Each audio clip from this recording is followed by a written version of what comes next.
Dan satu lagi, ini benda saya nak tegur juga ni. Saya tengok kempen-kempen PRU ni pun laju juga. Kan? Kadang-kadang terlajak sikit. Bila mana kita rasa perjuangan agama tu datang daripada kumpulan kita saja. Ini bahaya. Kita boleh tawarkan kepada rakyat yang kita akan memberikan khidmat yang terbaik. Tetapi jangan sekali-kali ingat Islam tu mesti menang atas tangan kita. Tak semestinya. Kerana kadang-kadang Islam tu boleh menang di atas tangan orang lain. Sebab itu Nabi SAW pernah bersabda dalam sebuah hadis. Nabi kata apa? Innallaha la yu'ayyidu hadzal din birajulin fajir.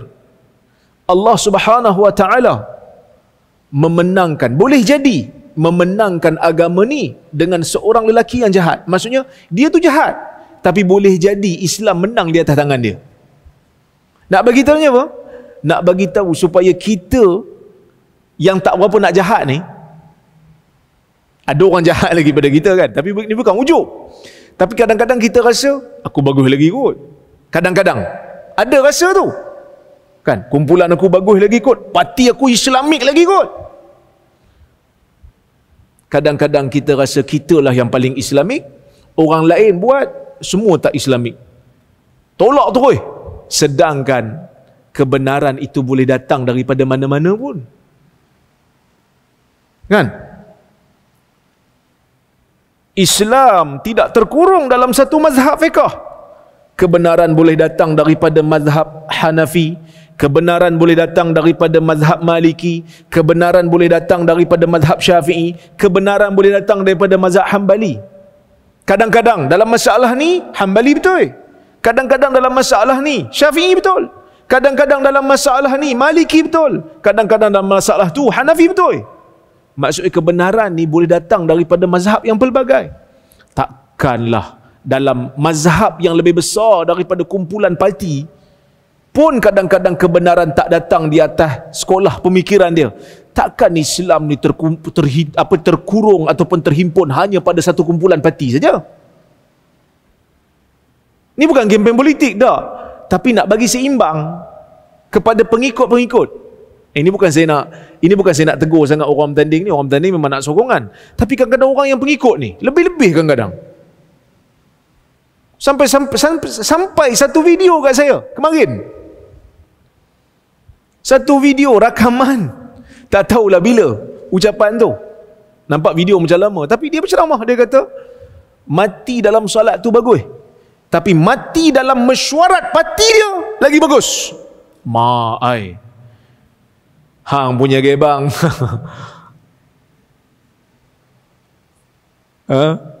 Hang punya gebang. Slow-slow sikit. Mesyuarat parti je pun.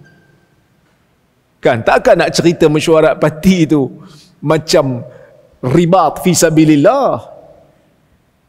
Beza tu. Tapi tak ada pahala lah Ustaz. InsyaAllah kalau untuk memenangkan dan mengangkat syiar tu adalah pahala. Buang duri kat jalan pun ada pahala. Ada pahala. Kalau buat kebaikan tu ada pahala.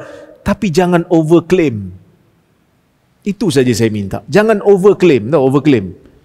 Lebih-lebih sangat. Takut kita bimbang.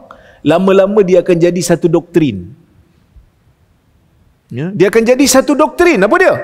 Nak masuk syurga, kumpulan saya je. Nak masuk syurga? Kena masuk kumpulan ni. Sampaikan ada satu stigma. Mana-mana ahli agama yang bukan daripada parti ataupun kumpulan saya, maka itu tak dikira sebagai pejuang agama. Jangan begitu. Kerana perjuangan dalam agama ni luah dia punya ruang. Ada orang yang berjuang dekat kampung-kampung dakwah, dia tak tahu pun pasal parti. Kaum dia masih pakai selampit lagi. Cerita pasal parti pun dia tak tahu parti apa. Tapi dia dakwah, ajak orang masuk Islam. Adakah dia tak dapat kebaikan? Dia baik. Mungkin jasa dia kepada Islam lebih besar pada kita. Ada orang yang duduk dekat sekolah, ajak anak-anak sekolah, anak-anak yang duduk dekat sekolah mengaji Quran, kena alif bata. Yang mana kalau dia tak mengajar, anak-anak kita tak reti baca Quran. Adakah itu bukan kebaikan? Itu juga kebaikan. Sebab itu Nabi SAW ajar kita untuk mengiktiraf kebaikan.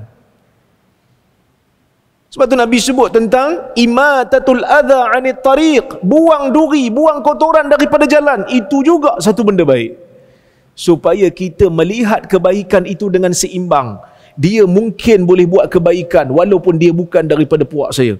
Dia mungkin buat kebaikan walaupun dia bukan daripada ahli kumpulan saya. Kita kena seimbanglah masalah ni, tuan-tuan. Jangan lebih. Politik-politik lah. Dasar perjuangan nak dikaitkan dengan Islam. Kalau betul, silakan. Kami nak bawa undang-undang Islam ni versi kami, silakan. Tak ada masalah. Tapi jangan lebih-lebih, jangan overclaim. Itu je saya minta. Kerana saya bimbang, parti telah menjadi agama. Tapi Alhamdulillah, dengan perkembangan semasa, dengan kekuatan media sosial, dengan pemikiran umat yang semakin lama semakin baik, mana-mana orang yang overclaim, siapa-siapa yang claim hanya parti dia je, pangkah parti dia je masuk syurga, pangkah parti lain masuk neraka, orang dah mula tak setuju. Orang dah mula tak setuju. Bukan sekadar itu sebenarnya. Habis itu Ustaz, dalam pangkah-pangkah ni tak ada syurga dan neraka ke? Pertimbangan dia ada. Ada. Tapi tak boleh dihukum secara umum begitu. Kerana apa? Kerana yang menentukan syurga dan neraka Allah pertama. Yang kedua, kita tak boleh buat hukum secara umum begitu kerana ia sangat-sangat bahaya. Dia akan menimbulkan takfir. Takfir kita tak mau. Budaya kafir mengkafir. Sekarang ni dah kurang dah. Alhamdulillah. Parti tersebut pun ambil tindakan pada orang yang bercakap tu. Kan? Ambil tindakan. Dan ada seorang artis pun cakap pasal nak sembelih kafir harbi dan sebagainya. Dia pun akhirnya minta maaf. Kadang-kadang kita faham semangat tu. Semangat tu kita faham. Tapi semangat mesti didasari dengan ilmu. Dan mesti kita faham. Kadang-kadang dalam nak semangat dengan agama ni, kita kena hati-hati dengan talbisu iblis. Iblis boleh masuk. Iblis tu dia boleh masuk. Dan dalam beragama ni, yang merosakkan sifat orang yang nak beragama, Iblis akan guna, saya sebut tadi, kekuatan kita. Caranya macam mana? Dengan menjahilkan kita terhadap agama ataupun melampaukan kita terhadap agama. Dua benda ni merosakkan ahli kitab. Nasrani dengan kejahilannya akhirnya rosak. Yahudi dengan ghulu melampaunya dan akhirnya rosak. Jadi benda ni kita tak mau berlaku dalam agama kita Islam. Sebab tu kena ada sifat nasihat menasihati. Panjang pula ni cerita pasal PRU ni.